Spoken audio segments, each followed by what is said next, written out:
राधे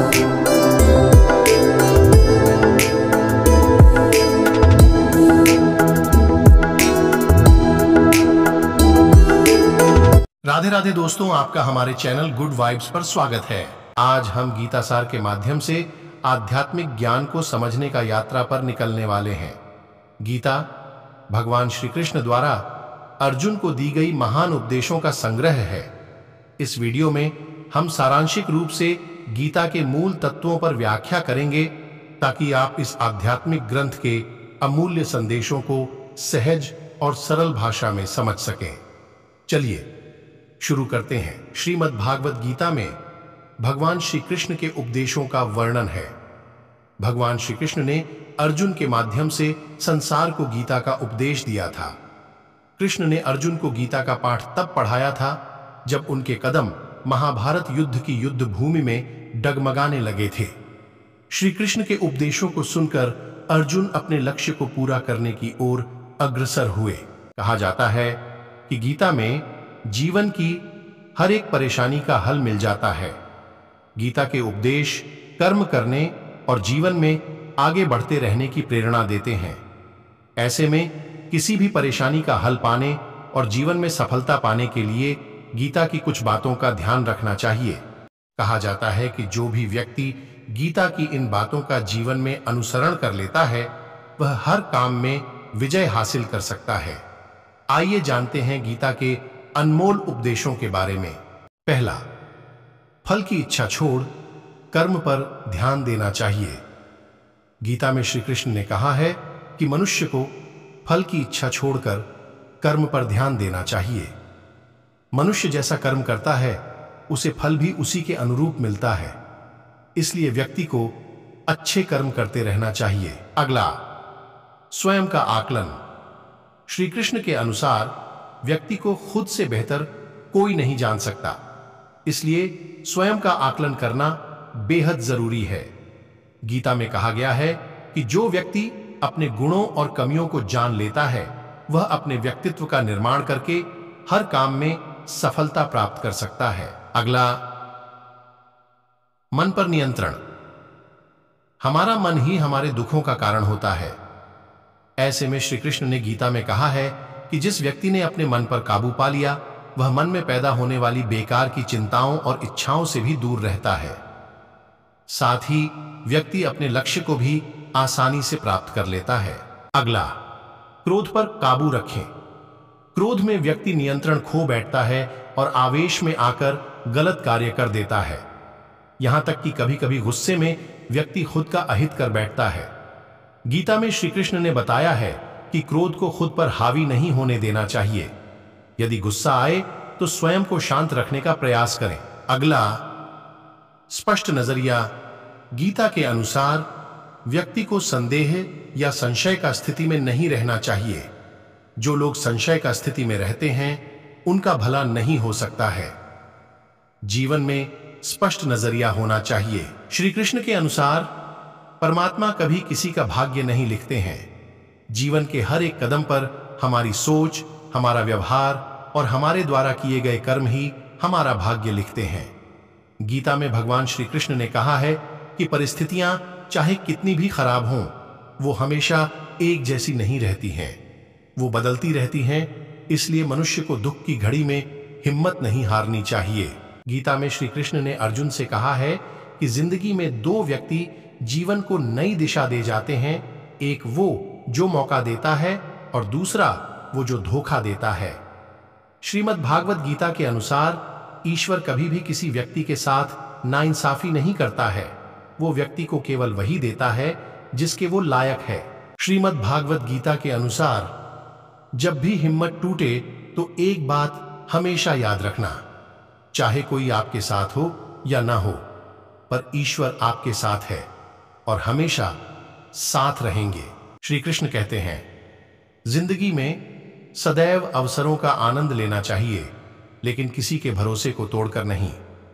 जिंदगी में भरोसा एक ऐसी चीज है जिसे प्राप्त करना वर्षों की मेहनत के समान है। फिर भी यह प्राप्त हो या नहीं, यह भाग्य पर निर्भर करता है, किंतु भरोसे को तोड़कर पुनः प्राप्त करना यह संभव नहीं है। इसलिए जिंदगी में अवसरों का आनंद सदैव ले, लेकिन भरोसे को कभी टूटने ना दें। श्री कृष्ण कहते हैं, जिस व्यक्ति के पास संतुष्टि नहीं है, उसे कितना भी मिल जाए वह असंतुष्ट ही रहेगा। जिस व्यक्ति के पास संपूर्ण धन दौलत, ऐश्वर्य, वैभव सब है मगर संतुष्टि नहीं है, उस धन दौलत का कोई अर्थ नहीं, वह सदैव असंतुष्ट की स्थिति में ही रहता है। जिसके पास संतुष्टि है वह थोड़े में भी संतुष्ट रहता है। श्री कृष्ण कहते हैं, कभी भी स्वयं पर घमंड मत करना। पत्थर भी भारी होकर पानी में अपना वजूद खो देता है।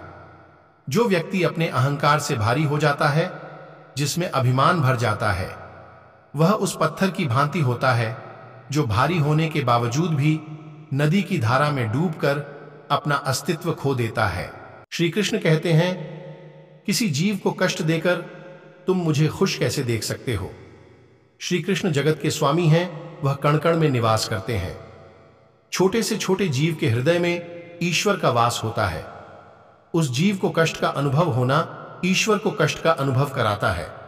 अर्थात किसी जीव को कष्ट देकर अपने ईश्वर को खुश कैसे देख सकते हैं। श्री कृष्ण कहते हैं, मैं किसी भी जीव के भाग्य का निर्माण नहीं करता और ना ही किसी को कोई फल देता हूं, सभी अपने कर्मों को ही भोगते हैं।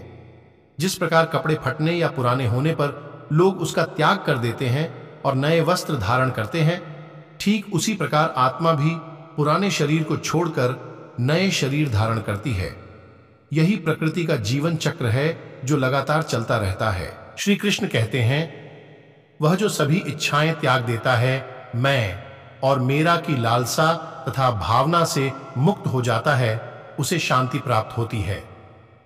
जिस व्यक्ति में अहंकार, मैं और मेरा का भाव समाप्त हो जाता है, कुछ पाने की लालसा नहीं होती, वह परम शांति को प्राप्त करता है, उसे भगवान ईश्वर की शरण प्राप्त होती है। अंत समय में वह उस परम पद को प्राप्त होता है जो देवताओं के लिए भी दुर्लभ है। श्री कृष्ण कहते हैं, जिस व्यक्ति को आपकी कदर नहीं, उसके साथ खड़े रहने से अच्छा आप अकेले रहें। जिस व्यक्ति के पास आपके लिए मान सम्मान और कद्र ना हो, उनके साथ रहना व्यर्थ है। वह सदैव आपके लिए शत्रुता का भाव रखते हैं। ऐसे व्यक्तियों के साथ रहने से उत्तम आप अकेले रहें। श्री कृष्ण कहते हैं, जिंदगी के इस रण में खुद ही कृष्ण, खुद ही अर्जुन बनना पड़ता है। रोज अपना ही सारथी बनकर जीवन के महाभारत से लड़ना पड़ता है। यह जीवन एक रणभूमि है, यहां निरंतर संघर्षों का सामना करना पड़ता है। इस संघर्ष रूपी महाभारत में स्वयं अपना सारथी, अपना मार्गदर्शक और योद्धा बनना होता है। श्री कृष्ण कहते हैं, अच्छी किस्मत के लोग थोड़ा भी बुरा होने पर भगवान को कोसते हैं और बुरी किस्मत के लोग थोड़ा भी अच्छा होने पर भगवान का स्मरण और धन्यवाद करते हैं। जिनकी किस्मत अच्छी होती है, जिनके पास किसी साधन की कोई कमी नहीं होती, वह थोड़ा सा भी कष्ट नहीं झेलते। थोड़ी सी भी कमी होने पर भगवान को कोसते हैं। वहीं जिनके पास अभाव होता है, जिनके पास साधन की कमी होती है, उनके पास थोड़ी सी भी बरकत हो या खुशी मिले, वह भगवान को धन्यवाद करते हैं।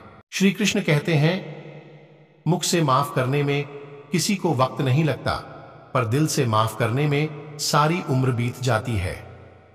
मुख से माफी देना और हृदय से माफी देने में काफी अंतर है। मुख द्वारा दिए गए माफी को तत्काल प्राप्त किया जा सकता है, किंतु दिल की माफी प्राप्त करने में उम्र बीत जाती है। श्री कृष्ण कहते हैं, इस दुनिया में नरक जाने के 3 रास्ते हैं। 1 वासना, 2 लालच, 3 क्रोध। तुम क्या लेकर आए थे जो साथ लेकर जाओगे? जो लिया यही से लिया और जो दिया यही से दिया। खाली हाथ आए हैं और खाली हाथ ही जाना है। श्री कृष्ण कहते हैं, तुमने क्या खो दिया जो रोते हो? तुम क्या लाए थे जो तुमने खो दिया? तुमने क्या पैदा किया जो कि नाश हो गया? तुम न तो कुछ लेकर आए थे, ना ही कुछ लेकर जाओगे। जो लिया यही से लिया, जो कुछ भी दिया यही से दिया, और जो लिया इसी ईश्वर से लिया, और जो दिया इसी ईश्वर को ही दिया। श्री कृष्ण कहते हैं, सभी खाली हाथ आते हैं और खाली हाथ ही चले जाना है। क्यों व्यर्थ चिंता करते हो? जो आज तुम्हारा है कल किसी और का था और फिर कल किसी और का होगा। क्यों इसे अपना समझकर मग्न हो रहे हो? यही तुम्हारे दुखों का मूल कारण है। श्री कृष्ण कहते हैं, जो हो गया वह भी अच्छा ही हुआ, जो हो रहा है वह भी अच्छा ही हो रहा है, और जो होगा वह भी अच्छा ही होगा। इसके चलते तुम भूतकाल का पश्चाताप ना करो, भविष्य की चिंता ना करो। श्री कृष्ण कहते हैं, परिवर्तन ही इस संसार का नियम है जिसे तुम मृत्यु समझकर व्यर्थ दुखी हो रहे हो। वास्तविक में वही तो जीवन है जिसमें एक क्षण में तुम करोड़ों के मालिक बन जाते हो और दूसरे ही क्षण में दरिद्र निर्धन बन जाते हो। श्री कृष्ण कहते हैं, जिस व्यक्ति का जैसा स्वभाव होता है ठीक वैसा ही उसका विश्वास भी होता है। जो लोग बुद्धिमान होते हैं उन्हें सिर्फ अपने ईश्वर पर भरोसा होता है। श्री कृष्ण कहते हैं, ज्यादा हंसने और बोलने वाला व्यक्ति अगर चुप हो जाए तो मान लेना वह भीतर से टूट चुका है। जो व्यक्ति सदैव हंसता खेलता मुस्कुराता रहता हो, अगर वह अपने स्वभाव से भिन्न हो जाए अर्थात चुप गुमसुम उदास रहने लगे, तो समझना उसके हृदय में एक पीड़ा है। उस पीड़ा ने उसे कमजोर बना दिया है। श्री कृष्ण कहते हैं, जब दो व्यक्ति एक दूसरे के निकट आते हैं तो एक दूसरे के लिए सीमाएं और मर्यादाएं निर्मित करने का प्रयत्न करते हैं। हम यदि सारे संबंधों पर विचार करें तो देखेंगे कि सारे संबंधों का आधार यही सीमाएं हैं जो हम दूसरों के लिए निर्मित करते हैं। और यदि अनजाने में भी कोई व्यक्ति इन सीमाओं को तोड़ता है तो उसी क्षण हमारा हृदय क्रोध से भर जाता है। किंतु इन सीमाओं का वास्तविक रूप क्या है? सीमाओं के द्वारा हम दूसरे व्यक्ति को निर्णय करने की अनुमति नहीं देते, अपना निर्णय उस व्यक्ति पर थोपते हैं, अर्थात किसी की स्वतंत्रता का अस्वीकार करते हैं। और जब स्वतंत्रता का अस्वीकार किया जाता है तो उस व्यक्ति का हृदय दुख से भर जाता है, और जब वो सीमाओं को तोड़ता है तो हमारा मन क्रोध से भर जाता है। क्या ऐसा नहीं होता? पर यदि एक दूसरे की स्वतंत्रता का सम्मान किया जाए तो किसी मर्यादाओं या सीमाओं की आवश्यकता ही नहीं होती। पिता हमेशा ही अपनी संतान के सुख की कामना करते हैं, उनके भविष्य की चिंता करते रहते हैं। इसी कारणवश ही अपनी संतानों के भविष्य का मार्ग स्वयं निश्चित करने का प्रयत्न करते रहते हैं। जिस मार्ग पर पिता स्वयं चला है, जिस मार्ग के कंकड़ पत्थर को स्वयं देखा है, मार्ग की छाया मार्ग की धूप को स्वयं जाना है, उसी मार्ग पर उसी का पुत्र भी चले, यही इच्छा रहती है हर पिता की। निसंदेह उत्तम भावना है ये। किंतु 3 प्रश्नों के ऊपर विचार करना हम भूल ही जाते हैं। कौन से 3 प्रश्न? पहला, क्या समय के साथ प्रत्येक मार्ग बदल नहीं जाते? क्या समय हमेशा ही नई चुनौतियों को लेकर नहीं आता? तो फिर बीते हुए समय के अनुभव नई पीढ़ी को किस प्रकार लाभ दे सकते हैं? दूसरा, क्या प्रत्येक संतान अपने माता पिता की छवि होता है? हाँ, संस्कार तो संतानों को अवश्य माता पिता देते हैं, किंतु भीतर की क्षमता तो स्वयं ईश्वर देते हैं। तो जिस मार्ग पर पिता को सफलता मिली है तो विश्वास है कि उसी मार्ग पर उसकी संतानों को भी सफलता और सुख प्राप्त होगा। तीसरा, क्या जीवन का संघर्ष और चुनौतियां लाभकारी नहीं होती? क्या प्रत्येक नया प्रश्न प्रत्येक नए उत्तर का द्वार नहीं खोलता? तो फिर संतानों को नई नई चुनौतियों और नए नए प्रश्नों से दूर रखना, ये उनके लिए लाभ करना कहलाएगा या हानि पहुंचाना? अर्थात जिस प्रकार मनुष्य के भविष्य के मार्ग का निर्माण करना श्रेष्ठ है, वैसे ही संतानों के जीवन का मार्ग निश्चित करने के बदले उन्हें नए संघर्षों के साथ जूझने के लिए मनोबल और ज्ञान देना अधिक लाभदायक होगा। इस गीतासार वीडियो के साथ हमने आज एक अद्भुत आध्यात्मिक यात्रा तय की। भगवान श्री कृष्ण के उपदेशों के माध्यम से हमने जीवन के महत्वपूर्ण सिद्धांतों को सीखा है। यदि आपने अभी तक गीता को अपने जीवन में शामिल नहीं किया है तो इसे एक नए दृष्टिकोण से देखने का समय आ गया है।